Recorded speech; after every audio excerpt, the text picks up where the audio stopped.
Christmas that will never be the same. Jonathan was elated. He'd finally managed to bring his family home for Christmas. It had taken so much effort, especially with the ground frozen solid. He had dug through the icy soil with trembling hands, breaking his back for hours, but it was all worth it. He needed his family with him. He couldn't face another Christmas alone. He dragged snow and mud into the living room as he carried his wife, Elena, inside. Her body felt heavier than he remembered, but he still managed to set her gently into her favorite armchair by the fire. He smoothed down her hair, trying to ignore the patches that had started falling out. She'd always loved sitting by the fireplace. He thought maybe it would make her look more like herself again. Next, he went out to the car and got his son, Charlie. Jonathan dressed him in his favorite SpongeBob SquarePants pajamas. They were a bit too big now, hanging loose on his small, frail body. But he looked almost normal in them. He placed Charlie near the Christmas tree, carefully positioning his limp body against the soft cushions of the couch. He even put a beautifully wrapped present in his lap, smiling through the pain as he whispered, "This one's from me, buddy. I really hope you like it." The stench was overwhelming. The sweet, sickly smell of rot clung to them both. It filled the room, making his eyes water. He lit a pine-scented candle, hoping it would mask the odor. It helped, but only a little. He knew what he was doing was wrong, but he couldn't stop himself. He needed this. He needed them. He rummaged through the old CD collection and found Elena's favorite Christmas album. He slid the disc into the player, and the soft, haunting notes of Silent Night began to fill the room. Jonathan felt his chest tighten as he remembered the last time they'd heard this song together. It was at Charlie's winter talent show, where he'd sung it in Spanish. He'd been so proud. Jonathan could still picture the smile on his wife's face that night, her eyes glistening with joy. But that was before everything shattered. He lowered himself into his chair, forcing a smile as he looked over at Elena. Her eyes were dull and lifeless, staring blankly at the flickering flames in the fireplace. He reached for her hand, squeezing it gently. It was cold, stiff, and a shade of grayish green that made him shiver. He remembered how warm and soft her touch used to be. Now, she was like ice, a statue, a memory. "I'm so glad we could be together again," he whispered.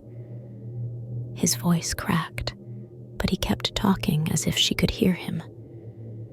"I've missed you both so much. Asterisk, Silent Night. Asterisk, ended, replaced by the cheerful jingle of jingle bells." Jonathan tried to sing along, but his voice broke on the first line. He sang louder, trying to drown out the silence, the emptiness that filled the room. But it wasn't the same. It would never be the same. He choked back a sob, clutching his chest as the realization hit him again, like a fresh wound tearing open. He had brought them back, but they weren't really here. They were gone. They'd been gone since the accident last winter. The car crash had taken everything from him, and nothing he did could bring it back. Not even this. Tears streamed down his face as he sang, his voice thin and shaky. He could almost hear their voices, singing along with him like they used to. Elena's sweet alto, Charlie's excited off-key notes, but they were silent. He was the only one left singing in this cold, dark house.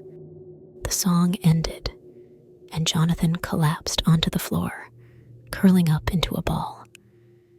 He hugged his knees to his chest, his body racked with sobs. He cried until his throat was raw, until the candle burned down to a tiny stub, and the room filled with the nauseating stench of decay once more.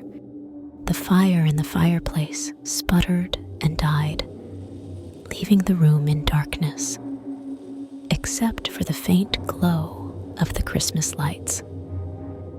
Blue, green, and red lights blinked cheerfully, mocking him. "It's not the same," he whimpered into the darkness. "It will never be the same." He rocked back and forth, clutching his head, his screams muffled by the emptiness of the house. He could feel the madness creeping in, cold and relentless, wrapping itself around his heart like a vice. He thought of the graves he'd dug up, the frozen soil he'd clawed through with his bare hands.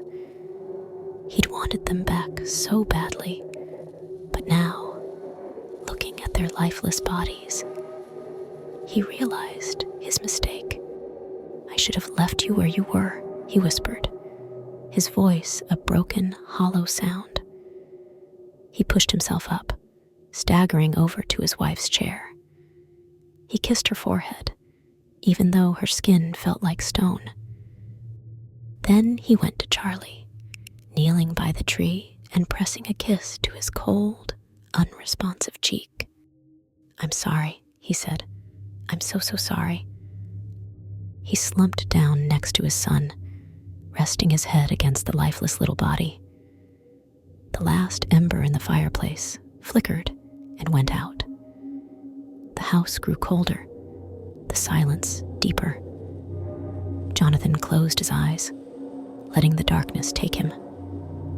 He couldn't fight it anymore. He didn't want to. Outside, the snow began to fall again, covering the ground in a fresh, white blanket. Inside, the Christmas tree lights blinked on and off, casting faint shadows over the room. The shadows of a family that was no longer there. In the quiet, in the cold, Jonathan whispered one last time, "Merry Christmas, my loves."